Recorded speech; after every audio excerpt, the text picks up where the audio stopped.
For me, I think it probably makes the most sense to look at your acquisition strategy as a function of two factors. One is how significant are the potential acquisitions coming in the time frame related to the rest of your assets or your cash flow or your liquidity planning, and then really what's the significance of the commitment. And strategically, it's very important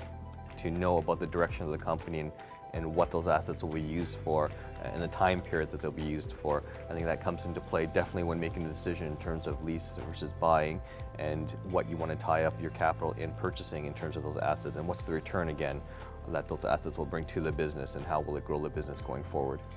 But we want to be able to give the information back to the clients to say that a vehicle after X amount of years is going to sustain X amount of maintenance costs. I think the biggest use of data, or the biggest benefit of data for us and our clients, is it takes a lot of uncertainty out of the decisions. We can actually take a look back at data, whether it's vehicle data, telematics data, fuel data, maintenance records, whatever it might be, and we can say, well, this is actually what did happen. So let's see what we can do going forward to manage the cost, predict the cost, be able to get ahead of the cost curve or the maintenance curve or whatever it might be going forward. The wealth of knowledge that we have because of the big fleets and the number of fleets we manage, we're able to gather that information now and start benchmarking our units against different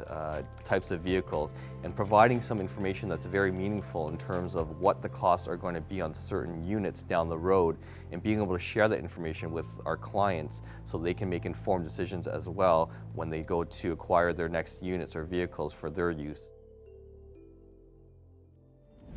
Remember, your fleet is an investment, and it's time it paid off. Holman has more ways to help you do that than anyone.